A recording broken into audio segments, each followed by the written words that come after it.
눈앞에 놓인 현실의 압박 가운데에서 어찌할 바를 몰라 발만 동동 구를 때가 많습니다. 이렇게 불안과 염려가 가득한 시대에서 가장 필요한 것은 아무래도 피난처일 겁니다. 즉, 우리는 안전을 갈망하는 시대를 살고 있다는 말이죠. 우리에게는 피할 곳이 필요합니다. 경제적 안전, 관계적 안전, 정서적 안전. 그러나 세상은 결코 완전한 안정을 보장해 주지는 않는 것 같습니다. 직장의 안전도 인간관계, 건강, 내면의 평안, 이 모든 것들은 순간순간 흔들릴 수가 있습니다.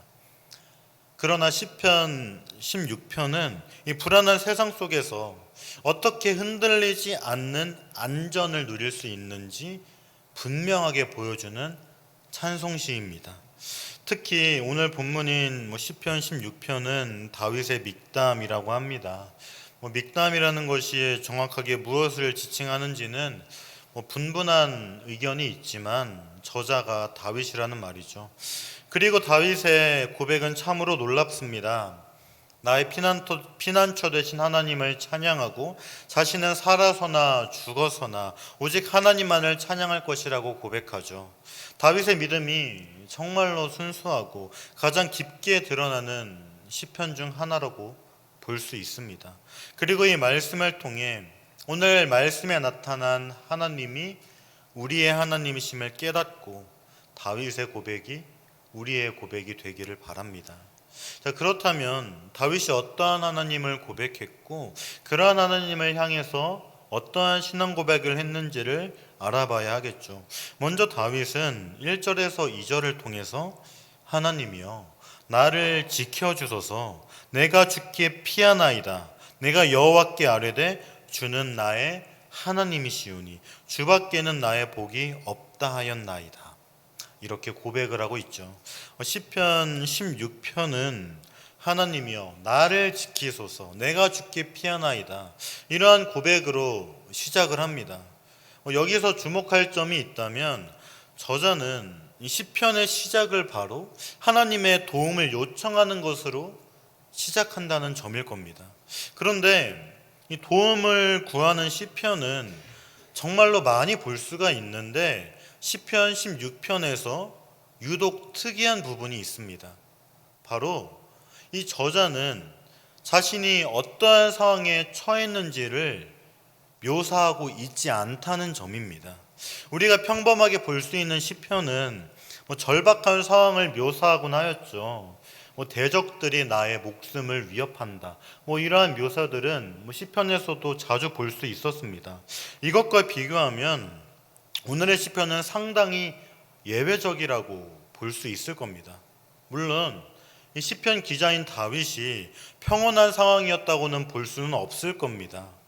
가만히 생각을 해본다면 도움을 간구할 수밖에 없는 상황이었으니 도움을 구했을 것이라고 유추할 수 있겠죠. 그러나 다윗이 진정으로 하고 싶었던 말은 내가 얼마나 어려운 상황에 있는지 이야기하는 것이 아니라 하나님밖에 나를 도와줄 리가 없다는 그러한 신앙 고백인 겁니다. 그의 어려움과는 전혀 상관없이 조금 어렵던지 매우 힘들던지 목숨에 위험할 만큼 위험한 상황인 건지 그러한 것들이 중요한 것이 아니라 하나님께 도움을 구하고 있다는 점, 하나님만이 나를 구원해 주실 수 있다는 점을 다윗은 분명하게 말하고 있다는 겁니다. 고난의 정도에 따라 우리는 하나님의 도움을 구하는 것이 아니라 언제라도 하나님께 도움을 구하고 하나님께 피해야 하는 겁니다. 왜냐하면 하나님은 우리의 주님이시고 우리의 복이 되시기 때문입니다. 물론 복이라는 표현에 관해서는 다양한 의견들이 존재하죠. 세상에서 복을 누리는 삶 중요하다고 생각하고 저 또한 우리는 그것을 구하기 위해서 충분히 기도할 수 있다고 생각합니다. 그러나 우리의 최대의 복은 하나님 한 분밖에 없는 겁니다. 물질의 복도 건강의 복도 다 하나님이 주셔야 우리의 복이 되는 겁니다. 왜냐하면 기자가 고백했던 것처럼 하나님이 우리의 하나님이시기 때문입니다. 우리의 주님이시기 때문이죠. 다시 말해 다윗이 이러한 고백을 하게 된 배경에는 바로 자신의 삶을 돌아보니 하나님 외에는 그 어떠한 곳도 복이 될 수 없다는 그러한 사실을 깨달았기 때문이라는 겁니다. 그리고 3절에서 4절은 땅에 있는 성도들은 존귀한 자들이니 나의 모든 즐거움이 그들에게 있도다. 다른 신에게 예물을 드리는 자는 괴로움이 더할 것이라. 나는 그들이 드리는 피의 전제를 드리지 아니하며 내 입술로 그 이름도 부르지 아니하리로다. 이렇게 말을 하고 있죠. 이제 오늘 말씀의 저자인 다윗은 하나님에 대한 믿음을 확인한 후에 이 땅에 거하는 하나님의 성도를 기쁨으로 삼는 일 또한 자신의 즐거움이라고 말하죠. 여기에서 성도는 아무래도 하나님의 언약 백성, 즉 구약 시대에는 이스라엘 백성이고 지금 시대에는 교회를 지칭한다고 봐야 할 겁니다. 그리고 여기에서 이 재미있는 표현을 사용하는데 성도들은 이 저자의 기쁨이 되고 존귀하고 영광스러운 자들이라는 겁니다. 우리는 이 다윗의 기쁨을 자신만의 바운더리를 벗어나 공동체적인 영역으로 넓히고 있다는 점을 주목할 필요가 있습니다. 왜 이 기자는 이 자신의 즐거움을 공동체적인 관점으로 전환하는 것일까요?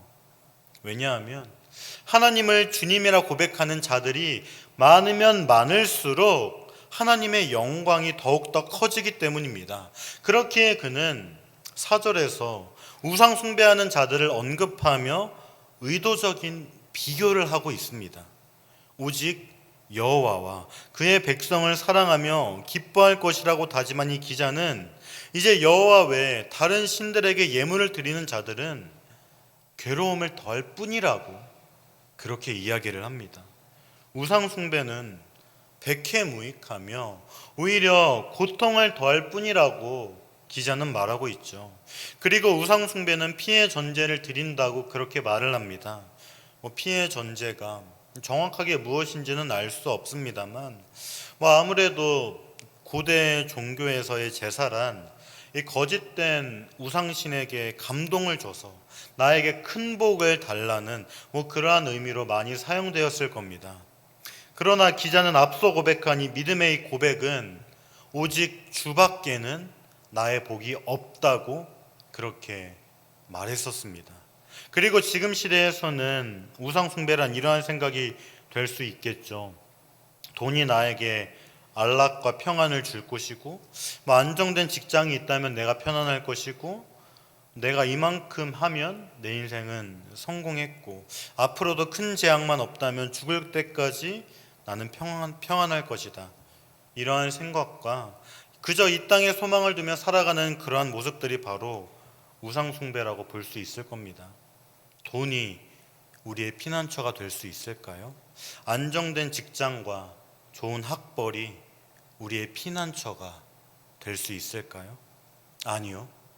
그렇지 않습니다. 우리의 피난처는 오직 여호와 하나님밖에 없으며 우리의 복은 오직 주님뿐이라는 겁니다. 하나님 외에는 우리는 참된 평안을 찾을 수 없으며 주님이 없는 복은 우리에겐 아무런 의미가 없을 뿐더러 오히려 괴로움만 더할 뿐이라고 기자는 그렇게 말을 하는 겁니다. 그렇기에 5절과 6절을 통해서 여호와는 나의 산업과 나의 잔의 소득이시니 나의 분깃을 지키시나이다. 내게 줄로 재어준 구역은 아름다운 곳에 있으며 나의 기업이 실로 아름답도다. 이렇게 고백을 하고 있는 것이죠. 바로 앞에 말씀에서 시편 기자인 다윗은 절대 이방신들을 숭배하지 않겠다는 그러한 강렬한 다짐을 보여주었습니다. 오직 여호와 하나님만이 그의 피난처이시며 하나님이 그의 주인이시고 오직 여호와만이 그의 복이 된다고 그렇게 고백했기 때문이죠.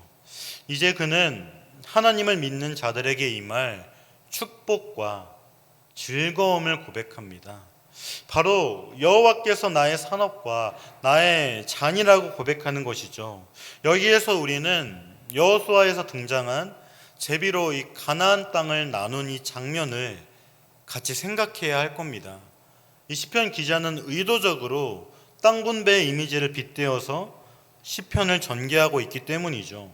산업이란 것이 재화나 서비스를 생산하는 그러한 1차 산업, 2차 산업 이러한 의미가 아니겠죠. 이 산업이라는 단어를 유산이라 생각해도 무방할 것이며, 이 잔이라는 표현은 어떠한 풍성함을 표현하는 것입니다. 그리고 이 분깃은 제비를 뽑아서 자신에게 주어진 몫이라는 겁니다. 결정적으로 기자는 6절 마지막에 기업이라는 표현을 사용한 것으로 보아 이는 이스라엘의 땅 분배를 염두에 두고 말한 것이겠죠. 그렇다면 이 5절과 6절에서 말하고자 하는 바는 자신이 살고 있는 그러한 삶의 영역, 삶의 모든 영역을 말하고 있다고 볼 수 있는 겁니다. 하나님이 나의 산업이요 자네 소득이기에 나의 삶을 지켜주신다는 겁니다. 또한 나의 기업이 아름답다는 이러한 말은 내 삶은 하나님이 주신 것이고 하나님이 지키시고 내 삶은 하나님이 도와주시고 내 삶은 하나님이 전부인 그러한 삶이기에 아름답다는 겁니다. 이 세상의 물질과 재물을 포함한 그 어떠한 것도 하나님이 주시는 평안을 대신할 수 없고 하나님만이 내 삶의 모든 것이라는 그러한 표현이라는 겁니다. 다시 말해서 지금 시편 기자가 하고 싶은 말은 하나님만이 나의 도움이시고 하나님만이 나의 피난처가 되시기에 하나님 외에는 다른 어떠한 것도 나에게 평안을 줄 수도 없으며 나 자신을 만족시킬 수 없다는 그런 믿음의 고백을 하고 있는 겁니다. 하나님께서 우리를 도와주시기에 우리는 전혀 부족함이 없을 뿐만이 아니라 우리의 생명도 보호해 주신다는 겁니다. 우리의 삶의 모든 영역이 하나님께서 함께 하시기에 하나님께서 도와주시기에 아름답다고 그렇게 이야기를 하는 것이죠. 그렇게 시편 기자는 하나님을 신뢰하는 법을 배웠으며 하나님이 모든 것을 가장 아름답게 이루어 가신다는 그러한 사실 또한 알고 있었던 겁니다. 그렇게 기자는 자신의 기업이 참으로 아름답다 이렇게 고백할 수 있었다는 말이죠. 하나님이 나의 피난처가 되시고 나의 복이 되어주시고 나의 산업과 자네 소득이 되어주시니 하나님께서 나의 기업이 되어주시니 그는 안심할 수 있었습니다. 하나님이 주신 자기 삶을 지켜주신다는 그러한 평안, 하나님이 자신의 삶을 인도하신다는 그러한 고백, 그 고백이 모두 다 합쳐져서 자신의 기업이 아름답다는 그러한 믿음의 고백이 나타난다는 겁니다. 그렇게 기자는 하나님을 다시금 찬양합니다. 7절에서 8절은 나를 훈계하신 여호와를 송축할지라 밤마다 내 양심이 나를 교훈하도다. 내가 여호와를 항상 내 앞에 모시며 그가 나의 오른쪽에 계심으로 내가 흔들리지 아니하리로다. 이렇게 말하고 있죠. 이렇게 하나님을 섬기는 즐거움에 관해 노래한 저자는 하나님을 향한 충성을 다짐합니다. 사실 앞에서 살펴본 이 기자의 고백을 보면 당연할지도 모르겠습니다. 나의 피난처가 되어주신 주님, 나의 기업을 지켜주신 주님을 생각하면 벅차오르는 감정을 주체할 수 없었을 겁니다. 이 세상 그 어디에도 여호와 하나님처럼 위대하심과 동시에 자기 백성을 사랑하시고 보살피시는 분은 없으니 이는 당연한 겁니다. 그리고 자연스럽게 기자는 찬양과 순종을 통해 여호와께 충성할 것을 다짐합니다. 기자는 앞서 말한 것처럼 하나님을 사랑하고 그를 위해서 사는 것을 삶의 목표로 삼고 있었기에 쉽게 이방 종교에 흔들리지 않을 수 있었습니다. 하나님이 자신을 지켜주시는데 이방 종교에 눈을 돌릴 여유가 없었다는 것이겠죠. 진리를 깨달았는데 어찌 거짓을 쫓을 수 있었겠습니까? 심지어 하나님은 밤에도 기자를 교훈한다고 말합니다. 우리는 여기에서 밤마다 이러한 표현을 주목할 필요가 있죠. 이 밤마다라는 것은 단 하루 하나님께서 자신을 교훈하셨다는 그러한 말은 아닙니다. 하루가 아니라 매일 밤 하나님은 기자를 교훈했던 겁니다. 그리고 그 방법은 바로 양심이었습니다. 우리가 하루를 살다 보면 치열함과 분주함이 엎치고 덮쳐서 하나님의 말씀에 불순종할 때가 있고 이 세상의 풍파 속에 휩쓸릴 때가 있습니다. 그러나 이 잠잠해지는 밤이 된다면 사람은 바쁘게 살아낸 삶에서 낮에 하지 못했던 하나님의 말씀을 잠잠히 묵상하게 됩니다. 그리고 하나님이 우리들에게 베푸셨던 그 은혜를 기억함으로써 양심을 통해 하나님을 향한 사랑과 순종의 길을 다시금 걷게 되었다는 말입니다. 물론 이는 저자가 하나님을 의지하고 순종하려는 아주 강렬한 의지 때문이었을 겁니다. 시편 기자는 밤마다 하나님의 말씀을 듣기 위해 여호와를 내 앞에 모셨습니다. 저자는 자신에게 주어진 이 자유의지를 사용해서 하나님을 섬기고 순종하기를 원하고 있습니다. 그리고 그가 바라는 대로 하나님께서는 그의 오른쪽에 계셨습니다.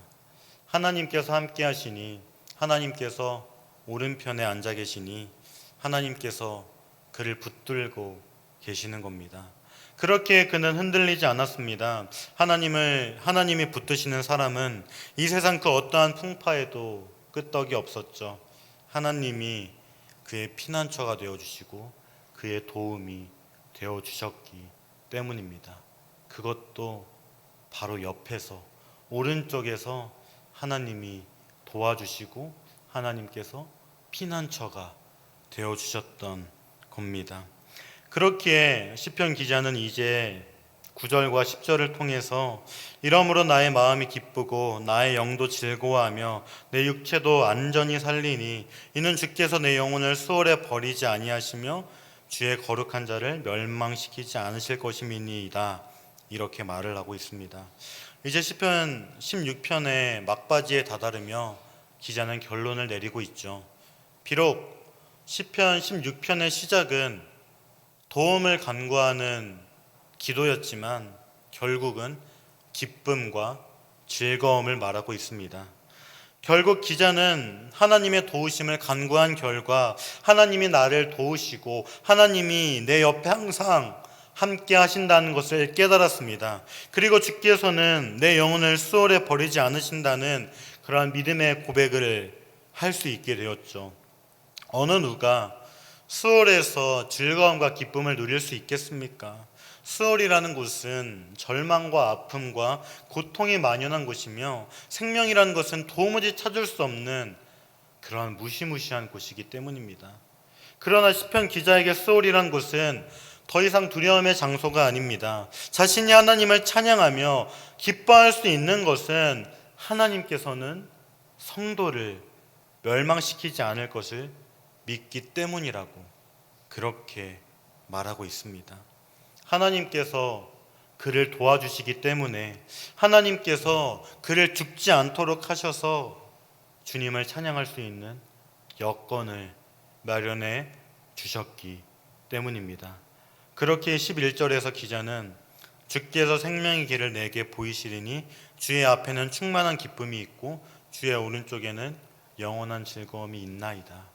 이렇게 믿음의 고백을 하며 시편 16편을 마무리하고 있습니다. 이제 마지막으로 시편 기자는 하나님이 그에게 생명의 길을 보이셨다고 말을 하고 있죠.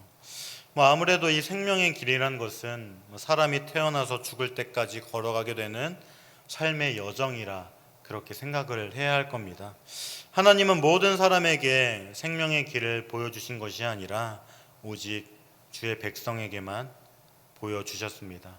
그리고 주의 오른쪽에는 영원한 즐거움이 있다고 고백을 하죠. 다시 말해 그는 영생을 믿음으로 고백하고 있다고 볼 수 있는 겁니다.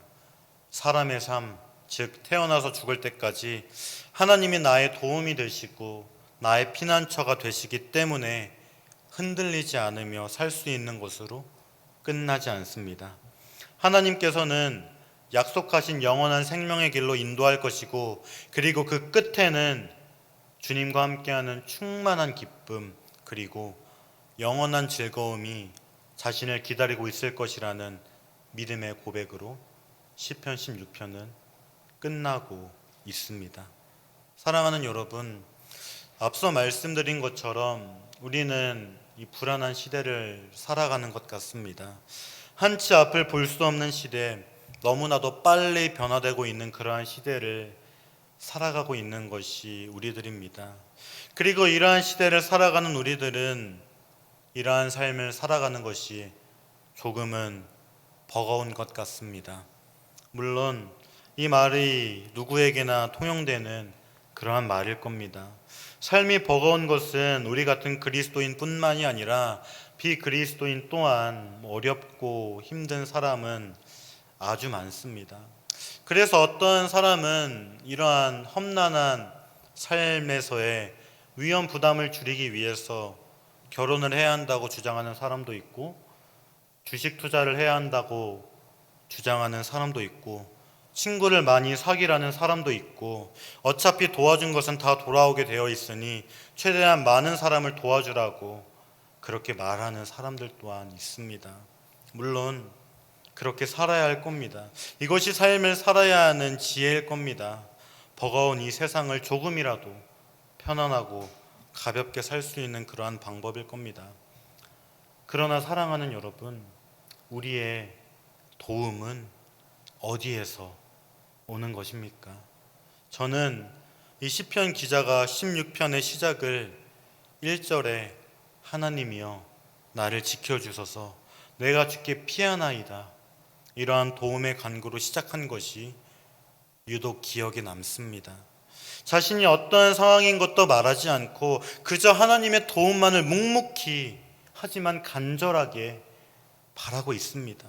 왜냐하면 시편 기자인 다윗에게 하나님은 나를 도와주시는 하나님, 나의 피난처가 되어주신 하나님, 나의 산업과 자네의 소득이셔서 내 삶을 지켜주시는 하나님이셨기 때문입니다. 그리고 다윗이 알고 있는 이 하나님은 우리 또한 알고 있는 하나님이어야 할 겁니다. 하나님은 오늘 말씀을 통해 하나님 자신에 대해 말씀하시고 계십니다.